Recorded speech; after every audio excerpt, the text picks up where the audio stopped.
ఉత్సాహంగా ఉల్లాసంగా చదువు సాగాలి, గొప్ప గొప్ప ఉద్యోగాలు సాధించాలి.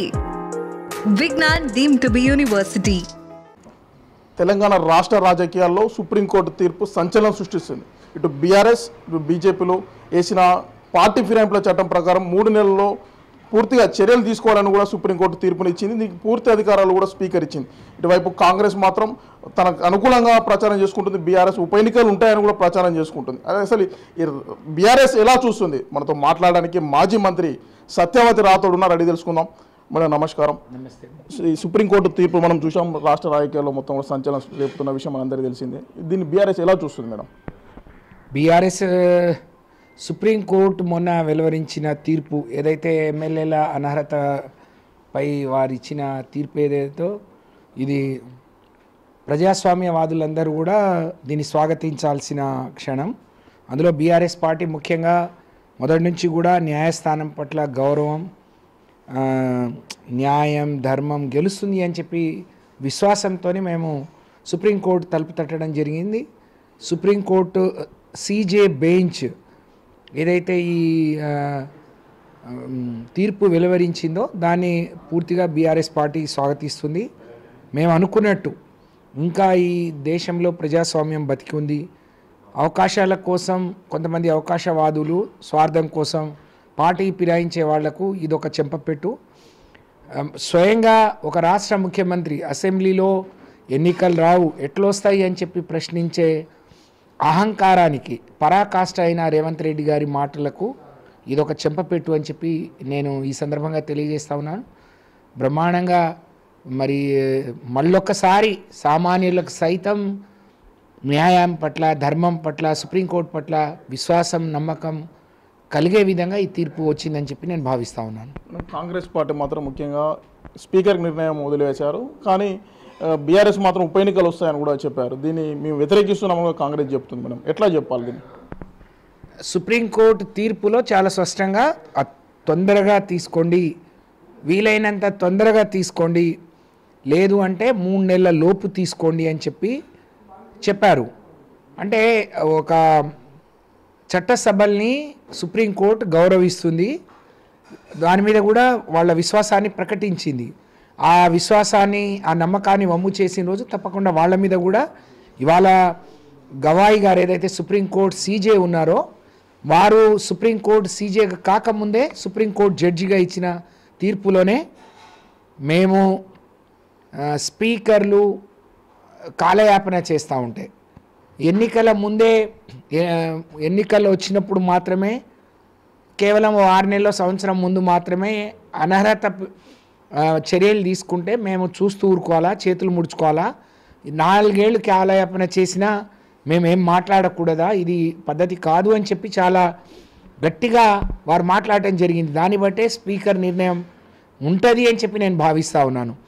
స్పీకర్ అధికారాలను కూడా సుప్రీంకోర్టు మరి చట్టసభల అధికారాలను కూడా సుప్రీం చేతిలోకి తీసుకోకముందే స్పీకర్ గారు నిర్ణయం తీసుకొని వాళ్లను అనర్హులుగా ప్రకటించాలని డిమాండ్ చేస్తున్నాను. నిజంగా కాంగ్రెస్ పార్టీకి చిత్తశుద్ధి ఉంటే ఇప్పుడు అడిగినవన్నీ చేసినామని చెప్పుకునే రేవంత్ రెడ్డి గారికి కాంగ్రెస్ ప్రభుత్వానికి నిజంగా వాళ్ళు చేసినట్టు వాళ్ళ పథకాల మీద వాళ్ళకి నమ్మకం విశ్వాసం ఉంటే మీరు 20 నెలలు అయిపోయింది, మీ ప్రభుత్వానికి ఒక రెఫరెండం అని చెప్పండి అనుకొని 10 మందితో మీరు రాజీనామా చేయించండి. నిజంగా రాహుల్ గాంధీ గారు ఒకవైపు రాజ్యాంగం పట్టుకొని ఇంకోవైపు మరి అనర్హతకు ఇది ఎవరైనా పార్టీ మారే వచ్చే వాళ్లకు మరి భవిష్యత్తులో రాబోయే కాలంలో వాళ్లకు భవిష్యత్తు ఉండదు అని చెప్పి రాహుల్ గాంధీ మాట్లాడారు. ఇదే రేవంత్ రెడ్డి గారు కాంగ్రెస్ పార్టీ నుంచి బీఆర్ఎస్ పార్టీలో చేర్చుకున్నప్పుడు మేము ఇలాంటి పని చేస్తే మీరు రాళ్లతో కొట్టమన్నాడు. మీ రాళ్లతో కొట్టించుకోవడం ఎందుకు? నేను రేవంత్ రెడ్డి గారిని సూటిగా అడుగుతున్నా, కాంగ్రెస్ ప్రభుత్వం 20 నెలల కాలంలో చేసిన సంక్షేమం అభివృద్ధి మీరు అమలు చేసింది కరెక్టే అయితే దీన్ని ఒక రెఫరెండంగా భావించి వెంటనే 10 మంది శాసనసభ్యులతో రాజీనామా చేయించి ఎన్నికలకు పోవాల్సిందిగా మరి ఉప ఎన్నికలకు సిద్ధం కావాల్సిందిగా నేను సవాల్ విసురుతా ఉన్నాను. మేడం స్థానిక సంస్థ ఎన్నికల్లో బీఆర్ఎస్ వ్యూహం ఏంది, ఎట్లా ముందుకు వెళ్ళదలుచుకున్నారు మేడం? బీఆర్ఎస్ పార్టీ వ్యూహం ముందు నుంచి కూడా మరి స్థానిక సంస్థల్లో ఇవాళ ఎస్టీలకు ఎస్సీలకు వాళ్ళకు రావాల్సిన కోటా వాళ్ళకి ఇస్తూనే అనేక మంది ఇవాళ వీళ్ళు ఏదో 42% ఇస్తా చెప్పి ఇవాళ మాట్లాడుతున్నారు. కానీ బీఆర్ఎస్ పార్టీ అధికారంలోకి వచ్చిన అన్ని ఎన్నికల్లో మరి మొదటి అసెంబ్లీలోనే స్పీకర్గా మధుసూదనాచారి గారు ఒక బీసీకి అవకాశం ఇచ్చినాం. మొదటిసారే కౌన్సిల్లో స్వామి గౌడ్ గారికి చైర్మన్గా అవకాశం ఇచ్చిన గొప్ప పార్టీ బీఆర్ఎస్ పార్టీ, గొప్ప నాయకుడు కేసీఆర్ గారు.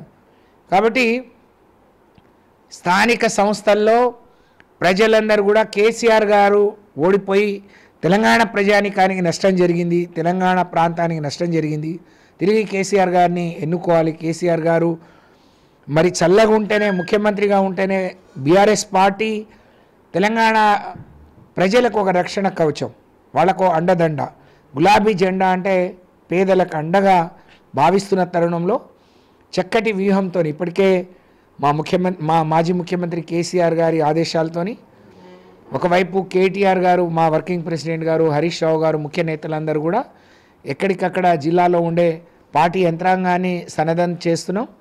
మరి స్థానిక సంస్థల్లో డెఫినెట్గా కాంగ్రెస్ పార్టీ కంటే మెజార్టీ స్థానాలు జెడ్పీటీసీ కావచ్చు, ఎంపీపీలు అలాగే సర్పంచ్లు గెలుచుకొని రాబోయే రోజుల్లో మీరు చేసే తప్పు ఇప్పటికైనా మీరు ప్రజలకు ఇచ్చిన హామీలు నెరవేర్చే దిశగా ప్రయత్నం చేయమని చెప్పి కాంగ్రెస్ పార్టీ ఒత్తిడి వచ్చే విధంగా మా ఫలితాలు ఉండబోతున్నాయని చెప్పి తెలియజేస్తా ఉన్నాను. మేడం, ఫైనల్గా డోర్నకల్ నియోజకవర్గం మీ సొంత నియోజకవర్గంలో మీరు తిరుగు ఈ మధ్య చేస్తున్న పర్యటన ఒక హాట్ టాపిక్గా మారుతుంది.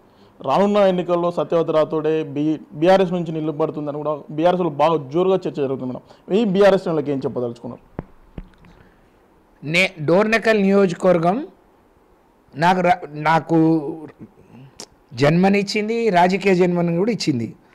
డోర్నకల్ నుంచే నేను ఎమ్మెల్యేగా గెలిచాను, డోర్నకల్లో పుట్టి పెరిగాను, డోర్నకల్ నుంచే రాజకీయ ప్రస్థానం మొదలుపెట్టాను. డోర్నకలే నాకు ఇవాళ ఒక రాష్ట్ర స్థాయిలో నాకు మంత్రి పదవి వచ్చింది అన్న, ఒక రాష్ట్ర స్థాయి నాయకురాలుగా గుర్తింపు వచ్చిందన్న దానికి మూలం డోర్నకల్.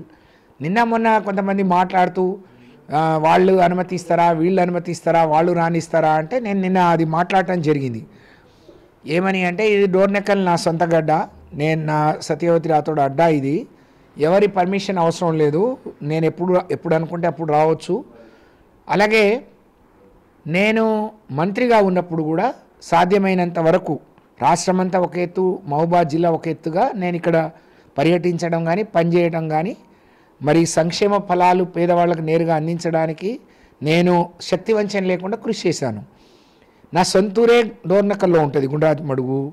అలాగే నా పరిచయాలు, నేను 85లో రాజకీయాల్లోకి వచ్చాను, 87లో ప్రత్యక్షంగా కొరివి మండల ప్రజాపరిషత్ అధ్యక్షురాలుగా పోటీ చేసి అప్పుడు 180 ఓట్లతో ఓడిపోయాను.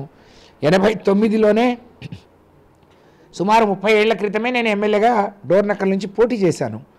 కాబట్టి నా మూలాలు ఉన్నాయి, పరిచయాలు ఉన్నాయి, బంధుత్వం ఉంది.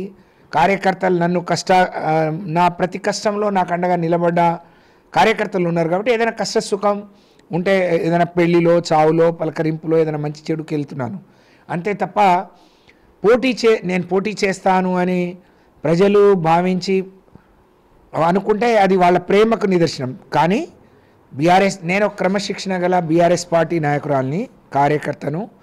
కేసీఆర్ గారు ఏ విధంగా ఆదేశిస్తే నేను ఆ విధంగానే రేపు పనిచేసుకుంటాను నేను భావిస్తూ ఉన్నాను. ఇప్పటికే డిలిమిటేషన్ వస్తుంది, మహిళా రిజర్వేషన్లు వస్తున్నాయి. తప్పకుండా నేను ఎమ్మెల్సీగా ఉన్న నన్ను మరి పార్టీ ఎమ్మెల్యేగా పోటీ చేయమని చెప్పి గతంలోనే చెప్పడం జరిగింది కూడా. కాబట్టి తప్పకుండా కేసీఆర్ గారు ఆదేశిస్తే నేను తప్పకుండా డోర్నకల్నే చూజ్ చేసుకుంటాను తప్ప వేరే కాదు. కాబట్టి ఎవరికి ఎలాంటి అనుమానాలు అవసరం లేదు. ఫస్ట్ ఏమో నా నిర్ణయం కేసీఆర్ గారి అభిప్రాయాన్ని నేను గౌరవిస్తాను. వారు ఏ విధంగా ఆదేశిస్తే ఆ విధంగానే పనిచేస్తాను. నాకు ఎంత భగవంతుడు శక్తినిస్తే, ఎంత ఆయుష్నిస్తే మరి అది డోర్నకల్ ప్రజల కోసం మాత్రమే నేను దాన్ని వెచ్చిస్తా అని చెప్పి తెలియజేస్తా ఉన్నాను. సుప్రీంకోర్టు ఏదైతే ఎమ్మెల్యేల అనర్హత పిటిషన్ వేశారో 3 నెలల గడువు అసెంబ్లీ స్పీకర్కు ఇచ్చింది. ఈ గడువు పూర్తి కాకముందే వారి మీద చట్టపరమైన చర్యలు తీసుకోవాలి, అనర్హులుగా పరిగణించాలని కూడా సత్యవతి రాథోడ్ డిమాండ్ చేస్తున్నారు. దీంతో పాటుగా నా సొంత నియోజకవర్గం డోర్నకల్ నియోజకవర్గం వాళ్ళ నా శాయశక్తులు ఉన్నంత వరకు కూడా డోర్నకల్ ప్రజల సంక్షేమం కోసం కూడా కృషి చేస్తాను, కేసీఆర్ ఆశీర్దిస్తే తప్పకుండా డోర్నకల్లో బరిలో ఉంటానని కూడా సత్యవతి రాథోడ్ చెప్తున్న పరిస్థితి. వీడియో జర్నలిస్ట్ వీరేందర్తో యశ్వంత్, బిగ్ టీవీ, మహబూబాబాద్ నుండి.